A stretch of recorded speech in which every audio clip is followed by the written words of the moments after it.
destruction attempt of the three friends, and this is the fiery furnace. Now, as we leave chapter 2, I want you to keep in mind, as we looked at the last few verses of chapter 2, that going back to verse 40 and coming down through verse 44, that it says so much more about this fourth kingdom. Now, it doesn't give a name. It doesn't tell us the name. And the reason for, of course God knows the name, but he's not going to give them the name because it would mean nothing to them. So trying to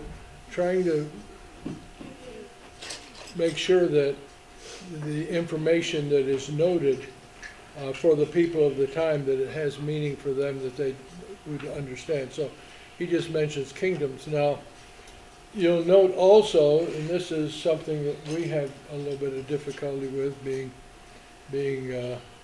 Western civilization, and that is that we like things in chronological order. But the Jewish community, thank you, the Jewish community does not think in chronological order. They think in topical order. And so especially when you're looking at the prophets in the Old Testament, you're going to find every once in a while there's a certain chronology, and then a topic just appears right there. So, some notation just appears right there, and then it goes back to noting some other things. In the book of Daniel, you're going to note the topic that is going to be covered. I'll note this for you over here. In chapter 7 of Daniel, it says, in the first year of Belshazzar, king of Babylon, Daniel saw a dream and vision as his mind as he lay on his bed in the first year of Belshazzar. And when we were over in chapter 8, in the third year of the reign of Belshazzar, see, there your chronology is all right. And then in chapter 9, it goes, in the first year of Darius, the son of Ahasuerus. Well, that's Darius, Darius the Mede, and that's a whole different time period. So we like to have it be one event right after the other in a linear fashion. But the Jews did not do that. They would just insert a topic here and insert a topic there. Jeremiah is a real good one, where there's a scribe that's with Jeremiah by the name of Baruch, and for right in the middle of Jeremiah, it stops, and a little notation for Baruch takes place, and then and then it continues on in more or less a linear line. Also, the Jews in the Hebrew language thought of things in concrete rather than abstract. To think of something in the concrete is to take the word for nose and insert it into a scene where someone is angry. And that's the concrete connection between anger and the nose. When one is angry, their nostrils flare. And so the Hebrew word for nose in context can mean anger. And Jonathan, when his father Saul tries to pin him against the wall, as he tried to with David on 3 occasions, Jonathan's upset and he's angry, and it says nose, and the translator knows, K-N-O-W-S, not N-O-S-E, knows that that's what it's talking about. It's talking about anger. And we find a lot of that within the Psalms, the use of the concrete, the use of nature, the streams of water, strong trees, things of that nature are very much in the concrete. and so we have words that deal with everlasting. When we talk about everlasting, we mean something's just going to go on and on and on forever and ever and ever. But to the Jewish mind, it was no, it would be from horizon to horizon, something you could physically see. You see, because the concrete all deals with the five senses. And so they were very much in their language into the five senses. And we're into things that are more abstract, that are way over the horizon, things like that. So some of that you come across when you're studying the Old Testament. Here we have a method of destruction of the three friends, or supposedly, and it's going to be destruction attempt of the three friends, and we're going to see, and we don't know what it looked like, but it looks like an obelisk because of the way it's constructed. Look at Daniel 3. It says, Nebuchadnezzar the king made an image of gold, the height of which was 60 cubits, and its width 6 cubits. And so this is going to be 90 feet high, 9 feet wide. And that's more like an obelisk. The Washington Monument in Washington is 555 feet high and 55 feet wide at its base. So some of the same proportions. So it looks like an obelisk, and it could look like an obelisk with the form of a man at the top. That artist rendition, all that down at the bottom looks like grains of sand. Those are supposed to be people. People that are worshiping, and they only fall down and worship when certain things take place. And so and there are a number of ancient items. We know one of the seven ancient wonders of the world would be the Colossus of Rhodes. And the harbor going into Rhodes was a narrow harbor entrance.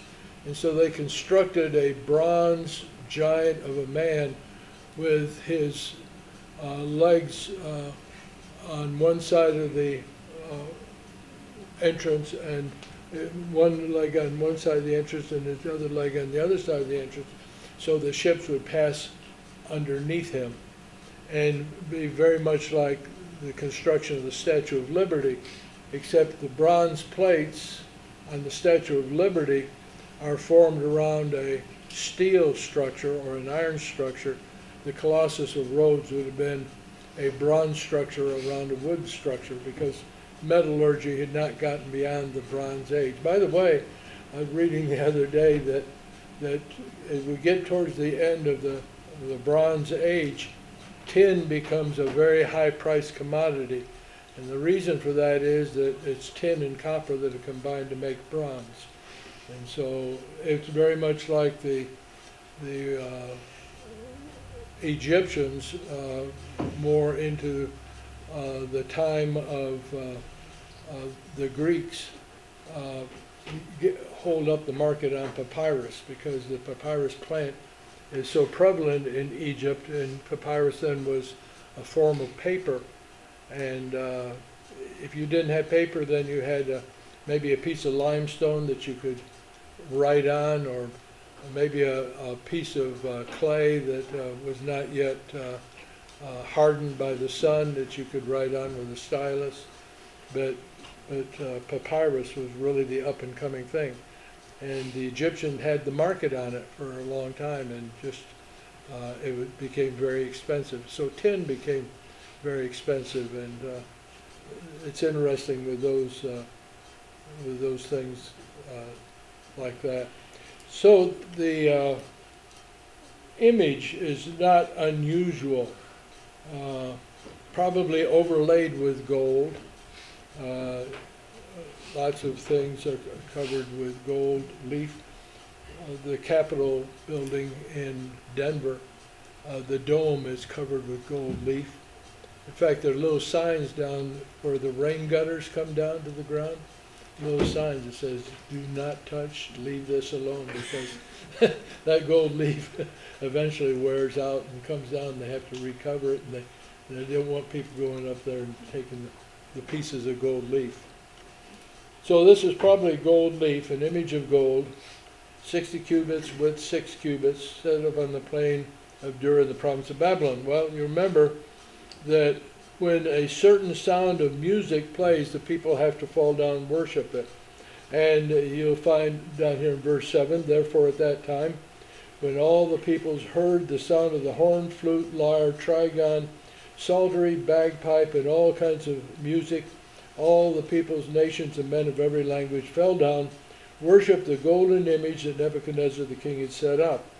For this reason, at that time, certain Chaldeans, we were introduced to the Chaldeans later. In fact, Daniel saved them earlier. Certain Chaldeans came forward and brought charges against the Jews. They responded and said to Nebuchadnezzar the king, "O king, live forever. You yourself, O king, have made a decree that every man who hears the sound of the horn, flute, lyre, trigon, psaltery, and bagpipe, and all kinds of music, is to fall down and worship the golden image. But whoever does not fall down and worship shall be cast into the midst of a furnace of blazing fire. There are certain Jews whom you have appointed over the administration of the province of Babylon, namely Shadrach, Meshach, and Abednego." And Daniel's not even mentioned in chapter 3. It's just the 3 friends. "These men, O king, have disregarded you. They do not serve your gods or worship the golden image which you have set up." And that was true. They didn't. But this is a conspiracy to get rid of the Jews, or get rid of these 3 Jews, because these individuals had been made administrators. Nebuchadnezzar made them administrators in the land, and it's the old story. Bring those people in and take American jobs. Well, he can bring those people in and take Babylonian jobs. And so, just kill them. So, Shadrach and Meshach, you come down to verse 15. Now, if you're ready at the moment you hear, he's going to give them an opportunity, Nebuchadnezzar is, to worship. "If you will not worship, you'll be immediately cast into the midst of a furnace of blazing fire. What God is there that can deliver you out of my hands?" Well, Nebuchadnezzar, you're going to find out again. You forgot so quickly what you said earlier. But he doesn't want to kill them. The Jews are highly favored by these leaders like Nebuchadnezzar. "If it be so," 16, "Shadrach, Meshach, and Abednego answered and said to the king, O Nebuchadnezzar, we do not need to give you an answer concerning this." And it's not being disrespectful. Sometimes when you look at that, it looks like it's disrespectful. It's not. They're just stating fact. They have such an assurance, such a conviction that God's going to take care of them, that's what they're expressing. "If it be so, our God whom we serve is able to deliver us from the furnace of blazing fire.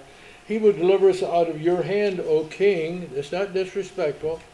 "But even if he does not," always that possibility, "let it be known to you, O king, that we are not going to serve your gods or worship the golden image that you have set up." Now it's interesting, as you go all the way through the Old Testament, you really don't get a lot of information concerning the afterlife. And yet we find situations like King David, when that first child born to David and Bathsheba dies, that David is in mourning while the child is alive, and then when the child dies, he gets up and dresses and goes and has a meal, and all of the attendants are surprised. What's that all about?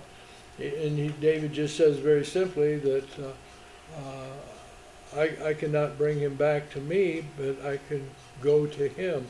Now there's a hint right there that there's something beyond the grave, but we don't have all that much information. Even resurrection is something that is really not noted until we get into the book of Daniel. We're going to see that when we get into chapter 12, the last chapter, we get into some resurrection thoughts. And most of the resurrection thoughts that came about in the time of Jesus had come about between the testaments. And so even resurrection and what lies beyond the grave. But when Jesus in Luke 16 talks about Lazarus and the rich man, they don't seem to have much difficulty in understanding what he's talking about. When he says, you know, the rich man's in torments, is in Hades, in torment. And Hades can be used, it's equivalent to the Hebrew word Sheol, and it can be used either of the grave or just the place of the unknown. And but in Luke 16, the rich man's in torments, and Lazarus is in the bosom of Abraham. Well, being in the bosom of Abraham is reclining at table.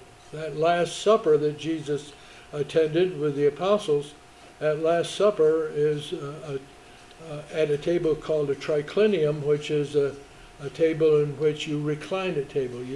The table is low set, and you're on cushions, and you're just nearly in the bosom of the one who's next to you, and makes for good conversation close by, but not real great conversation at the other end of the table. And if you ever see The Last Supper by Leonardo da Vinci, you'll look it up sometime, and you can look at that and see exactly what's wrong with that painting. And what's wrong with that painting is that they're sitting at a Western-style table with chairs. And that was not the case. That's not what the scripture says. But anyway, going back to Nebuchadnezzar, giving them an opportunity to do it. They don't. Verse 19 of Daniel 3. Then Nebuchadnezzar was filled with wrath, and his facial expression was altered toward Shadrach, Meshach, and Abednego. He answered by giving orders to heat the furnace 7 times more than it was usually heated. 7 is a very significant number, and of course, in study of Revelation, you find that numerology, Hebrew numerology, we don't have much in the way of numerology. It used to be 13. It used to be on airplanes that they never had a row 13 marked off, and then they thought, well, that's rather silly, so they went back to 13. But in some places, the elevator goes to 12, and then it goes to 14, which is the next one. But we don't even believe that. Or a black cat, you know, walking across, or walking under a ladder. There's all sorts of things that people of a more superstitious age. But 7 is the absolutely perfect number. And it's a perfect number with the Babylonians. Remember, the Babylonians are big into astronomy. Unfortunately, they're also big into astrology. One is good and the other one's not. And so they believed in the numbering system just like the Hebrews did. And the numbers, excuse me, the numbers go like this. Number 2 is the number of companionship. Number 3 is God's number. Number 4 is man's number. Number 5 is complete, along with number 10. Number 6 is failure. Total failure is 666. Number 7 is the most perfect number. Number 10 is a complete number. Number 12 is God's organized religion number. And then you have combinations of those numbers, like a perfect completeness would be 10 times 10 times 10, or 1,000, and so on and so forth. So when it says right here, heated it up to 70 times, he can't get it any hotter than that. And so they know, they don't have any temperature gauges that they go by, but they know by the color of the flame and things of that nature exactly how hot it's going to be. And if you heat it up, of course, the bricks too hot, they crumble. If you don't heat them up enough, they remain malleable like a big lump of clay. And so it was pretty scientific, and they had these ovens. We don't know what the ovens look like. There's been no archaeological digs yet that have come across any of the ovens. But I've got some ideas right here that I'll note for you in just a moment. So they're going to be thrown into this oven. And so he commanded, verse 20, certain valiant warriors who were in his army to tie up Shadrach, Meshach, and Abednego in order to cast them into the furnace of blazing fire.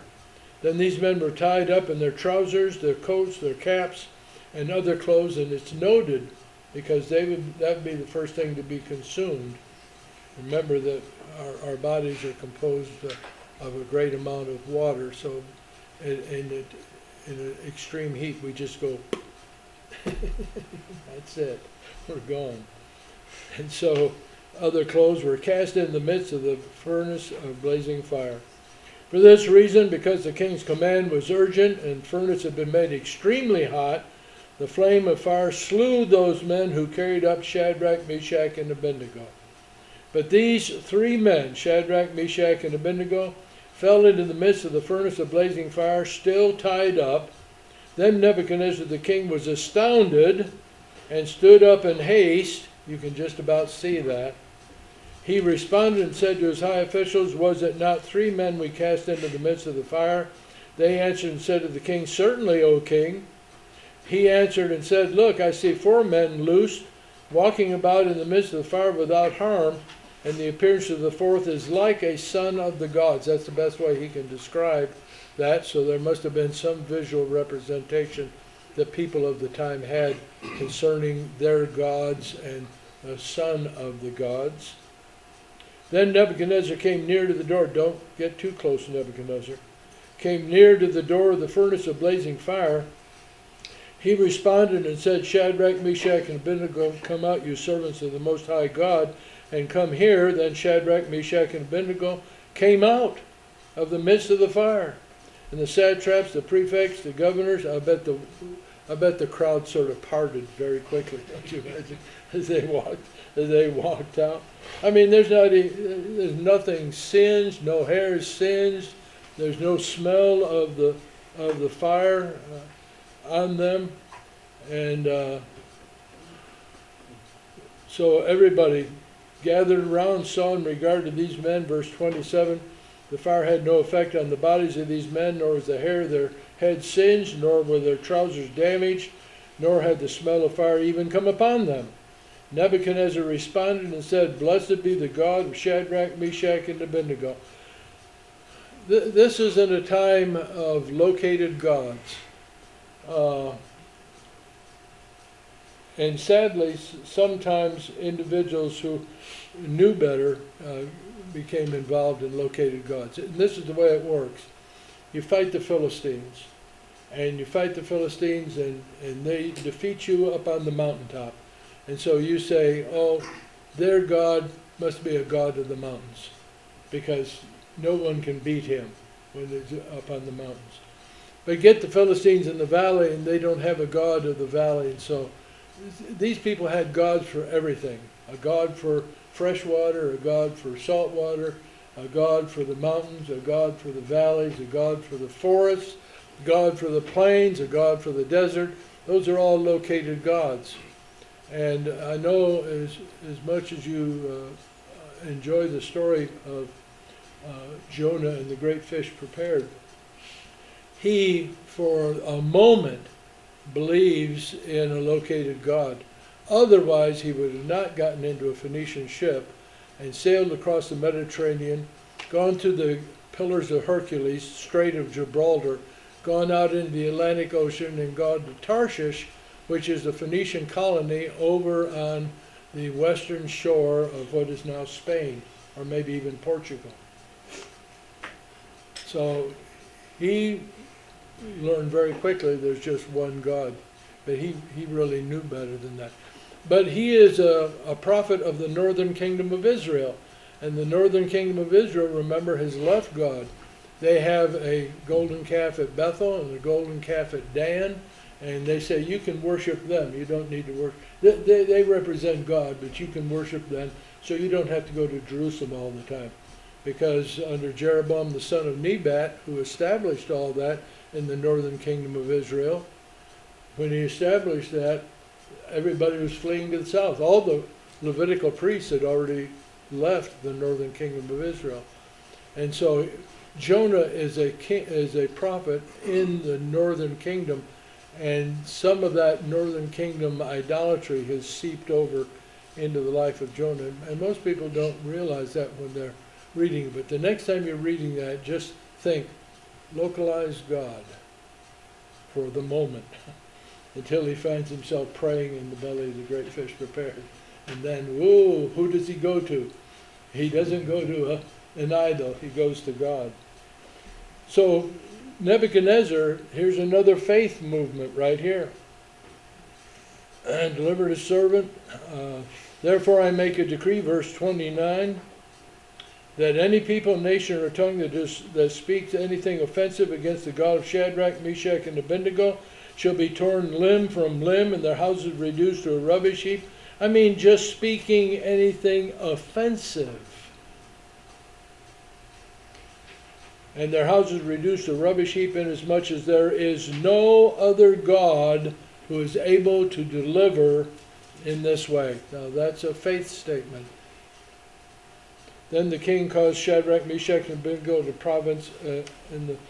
prosper in the province of Babylon. And then that's the last we read of Shadrach, Meshach, and Abednego.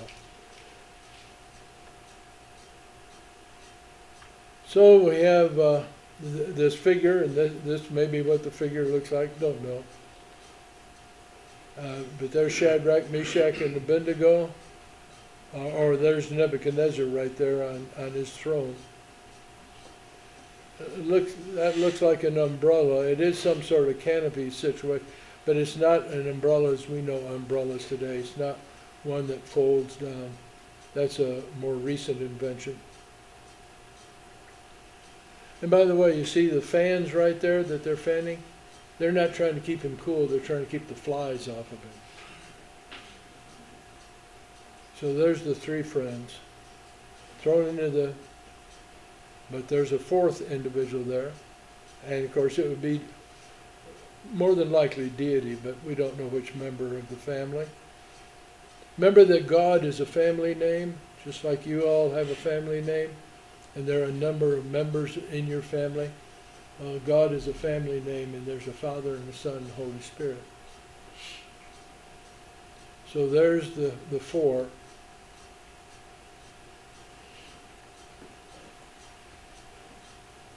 This artist really liked all this stuff. And there's Nebuchadnezzar looking out. Standing up. I imagine his mouth is wide open. Eyes are wide. Well, example of faith and refusal to worship the idol, verses 8 through 12. Entrusting their souls to God, that's what they do in verses 13 through 18. It's a good example for us.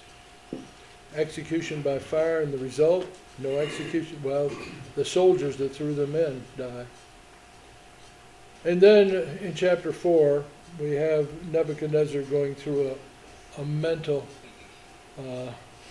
episode, and it's really a bad one, and it's one that is actual, and it all deals with his pride. We'll just note this one very quickly, so we can stay somewhat on schedule. In chapter 4,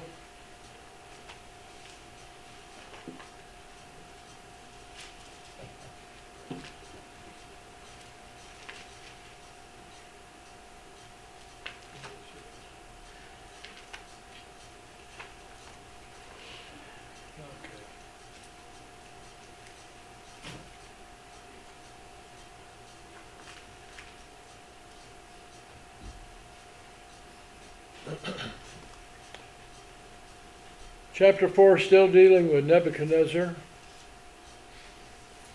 And Nebuchadnezzar is looking out at Babylon, and he really is not giving God credit. At first he is, but then later on he's not. And Daniel, looking at chapter 4, verse 1, Nebuchadnezzar the king to all the peoples, nations, men of every language that live in all the earth, may your peace abound. Now he's writing this after he's gone through moment of, or a period of insanity. It's hinted at in works outside of the Bible, but not in much detail. Now, the reason why you don't find outside history being written with a lot of accuracy is because really the historians of the day were commissioned by wealthy people.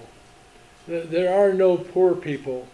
And keep in mind, within the ancient world, you've either got disgustingly rich people and absolutely pitiful poor people. There is no middle class. We have middle class.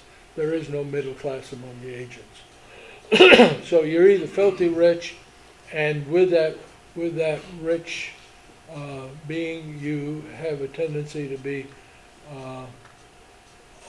feel like you're all powerful. In many cases, you were. And then desperately poor, you're just almost begging. You're subsistence farming.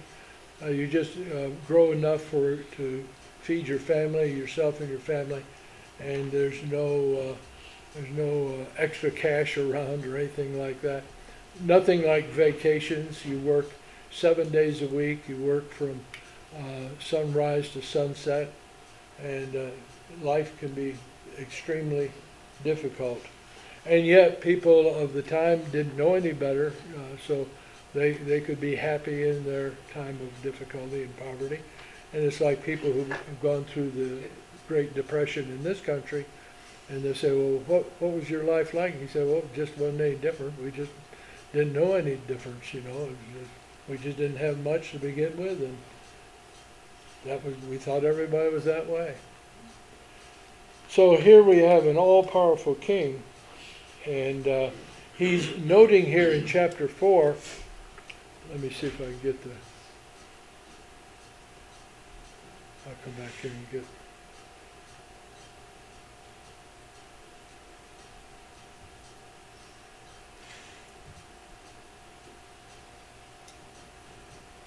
this declaration of the king. Nebuchadnezzar the king, to all the people of nations, men of every language, live in all the earth, may your peace abound.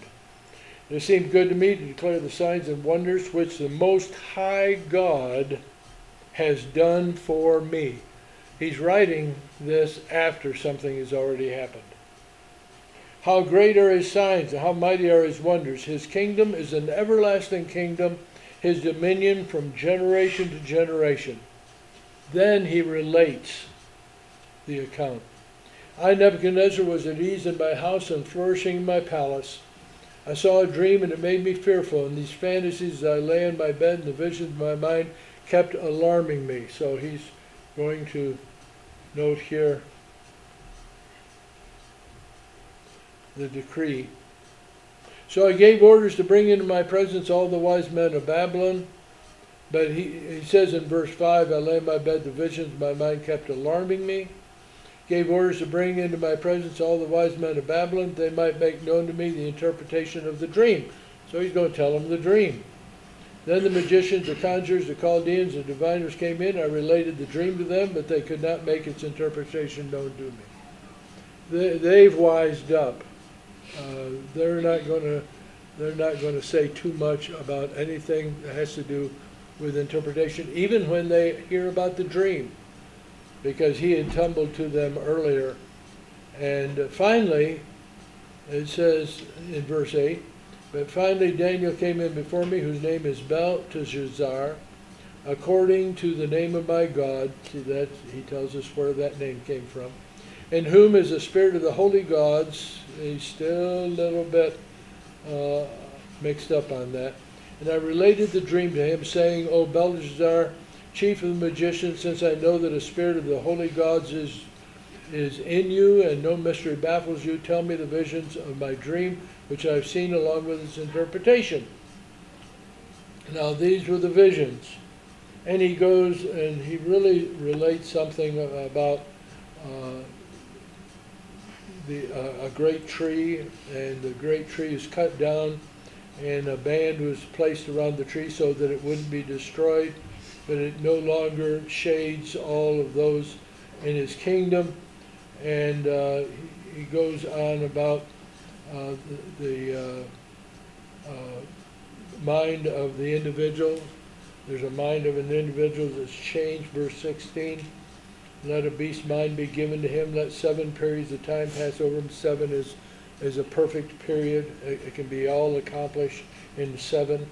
This sentence by the decree of the angelic watchers, decisions, command of the holy ones, in order that the living may know that the Most High is ruler over the realm of mankind, and bestows it on whom he wishes, sets it over the lowliest of men.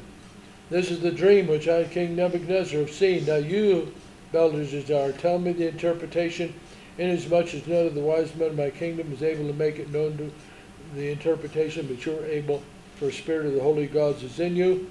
Then Daniel, whose name is Belteshazzar, was appalled. Now the reason he's appalled is, we're reading between the lines right here. But I believe the reason he's appalled is he and Nebuchadnezzar have become very good friends. And what he's got to say now is really going to be hurtful as far as Nebuchadnezzar is concerned. And so he's appalled.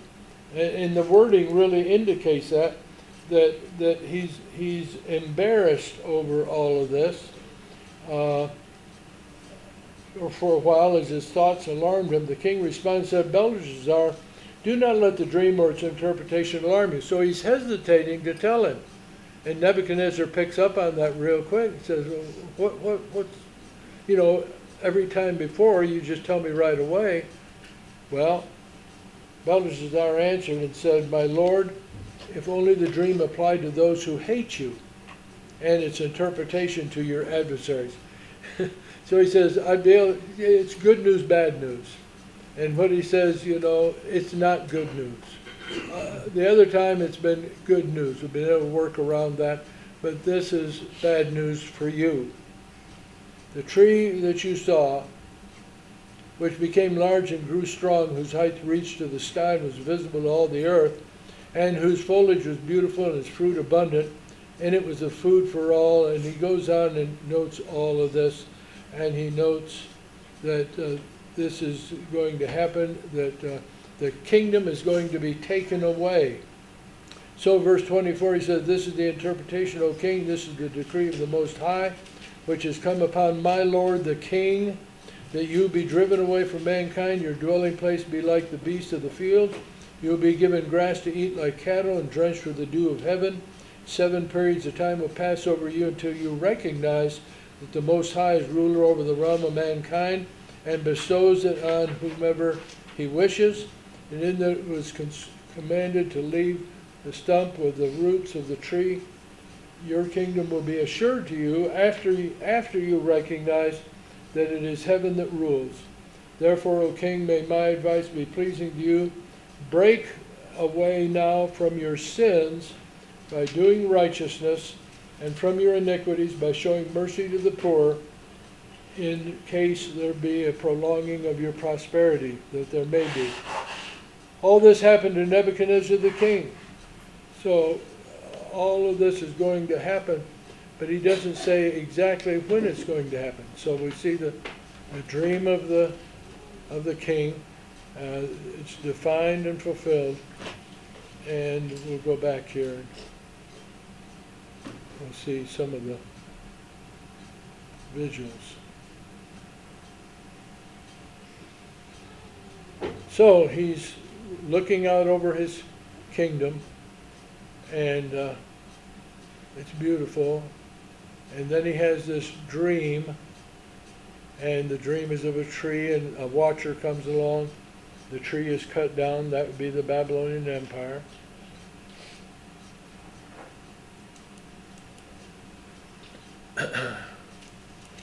And he's going to be driven out in the field, and he's going to eat out there with the animals. And you say, well, that sounds rather strange, but it's a real mental illness. And so as we're looking at the medical side of all of this, I have an article here says the insanity of Nebuchadnezzar, Daniel 4. It says the king's insanity is corroborated by history. Josephus quotes from a Babylonian historian named Berosus, who mentions a strange malady suffered by Nebuchadnezzar. There's also the testimony of Abinadus, the Greek historian of 2268 BC. It is possible that Nebuchadnezzar himself gives testimony concerning this. Archaeologist Sir Henry Rawlinson has translated an excavated inscription of the king. It reads, "For 4 years the seat of my kingdom in the city did not rejoice my heart. In all my dominions I did not build a high place of power. The precious treasures of my kingdom I did not lay out in the worship of Merodach, my lord, the joy of my heart. In Babylon, the city of my sovereignty and the seat of my empire, I did not sing his praises. I did not furnish his altars, nor did I clear out the canals." The form of insanity in which men think of themselves as beasts and imitate the behavior of a beast is not without precedent. It is known as insania zoantropica. Raymond Harrison recites a personal experience with a modern case similar to that of Nebuchadnezzar when he observed in a British mental institution in 1946. He observed. Harrison writes, "A great many doctors spend an entire busy professional career without once encountering an instance of the kind of monomania described in the book of Daniel. The present writer therefore considers himself particularly fortunate to have actually observed a clinical case of zoanthropy in a British mental institution in 1946. The patient was in his early 20s, who reportedly had been hospitalized for about 5 years. His symptoms were well developed on admission, and diagnosis was immediate and conclusive. He was of average height and weight with a good physique, was in excellent bodily health. His mental symptoms included pronounced antisocial tendencies, and because of this he spent his entire day from dawn to dusk outdoors in the grounds of the institution. His daily routine consisted of wandering around the magnificent lawns with which the otherwise dingy hospital situation was graced. It was his custom to pluck up and eat handfuls of grass as he went along. On observation, he was seen to discriminate carefully between grass and weeds, in case we wanted a good weed eater, we're not going to get somebody like that. And on inquiry from the attendant, the writer was told that the diet of this patient consisted exclusively of grass from the hospital lawns. He never ate institutional food with the other inmates. His only drink was water. The writer was able to examine him, and the only physical abnormality noted consisted of a lengthening of the hair and a coarse, thickened condition of the fingernails. So there's an actual case right there, and that's what it would seem that he has. And so, remember, he's been told by Daniel to do righteous activity. So, verse 28, all of this happened to Nebuchadnezzar the king. 12 months later, he was walking on the roof of the royal palace of Babylon. Now look at what he says. The king reflected and said, "Is this not Babylon the great, which I myself have built as a royal residence by the might of my power and for the glory of my majesty?" While the word was in the king's mouth, a voice came from heaven saying, "King Nebuchadnezzar, to you it is declared, sovereignty has been removed from you, and you will be driven away from mankind, and your dwelling place will be with the beasts of the field. You will be given grass to eat like cattle, and 7 periods of time will pass over you until you recognize that the Most High is ruler over the realm of mankind, and bestows it on whomever he wishes." Immediately the word concerning Nebuchadnezzar was fulfilled, and he was driven away from mankind, began eating grass like cattle. His body was drenched with the dew of heaven until his hair had grown like eagle's feathers and his nails like birds' claws. But at the end of the period, I, Nebuchadnezzar, raised my eyes toward heaven and my reason returned to me. And I blessed the Most High, and praised and honored him who lives forever. For his dominion is an everlasting dominion. His kingdom endures from generation to generation. And all the inhabitants of the earth are accounted as nothing. But he does according to his will in the host of heaven and among the inhabitants of the earth. And no one can ward off his hand or say to him, what hast thou done? At that time my reason returned to me. My majesty and splendor were restored to me for the glory of my kingdom. And my counselors and my nobles began seeking me out. So I was reestablished in my sovereignty, and surpassing greatness was added to me. Now I, Nebuchadnezzar, praise, exalt, and honor the King of heaven.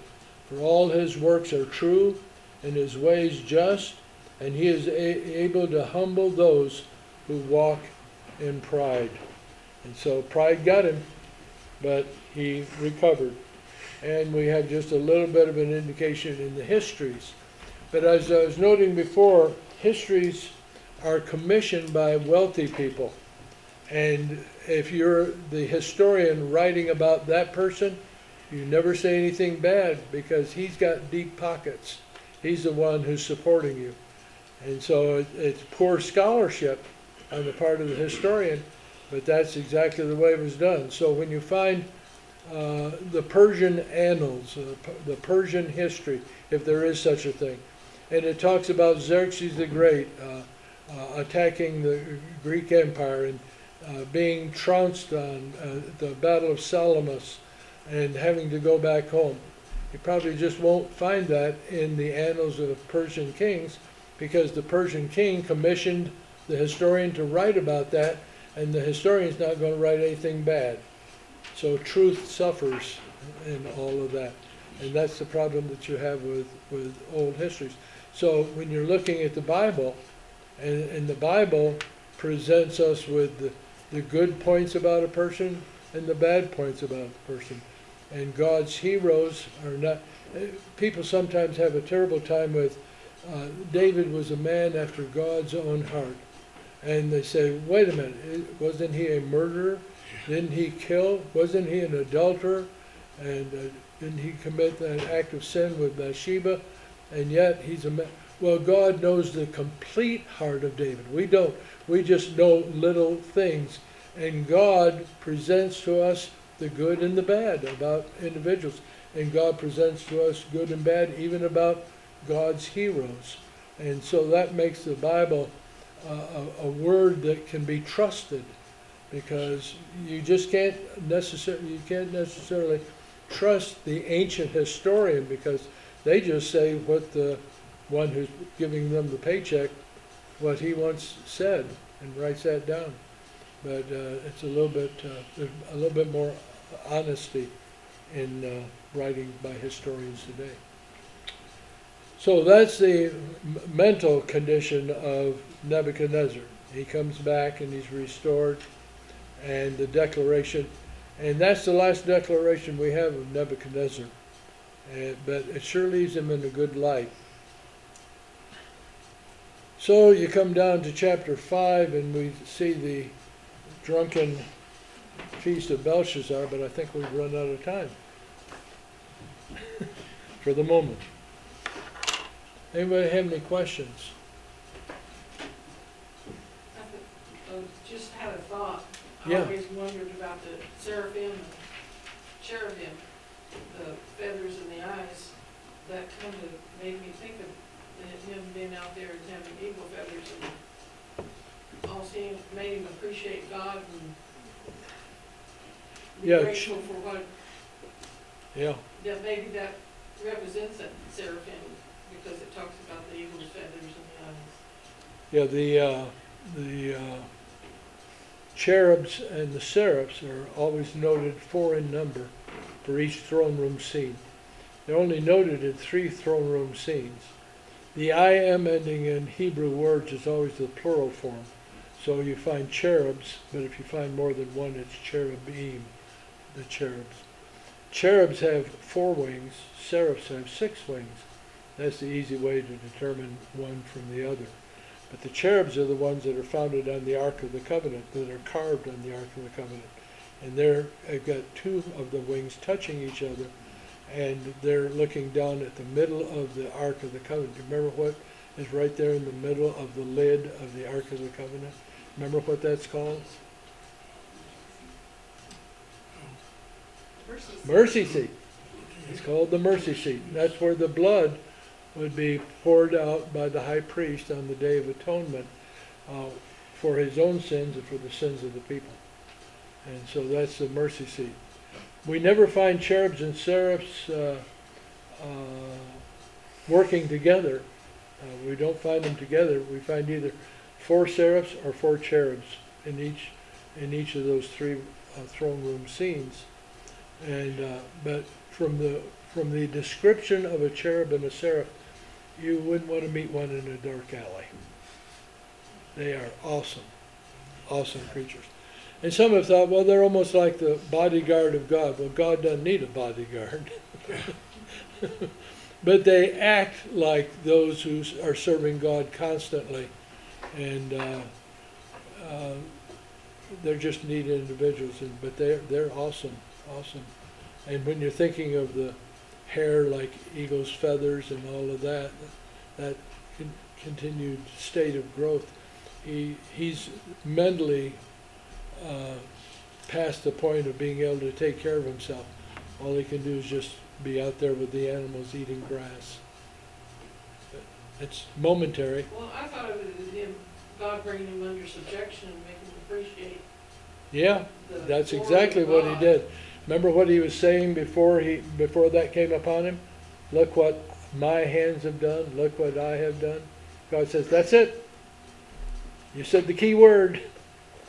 It's pride. Pride will get you. And that's a good application for us today. That pride will get us. Okay. Break.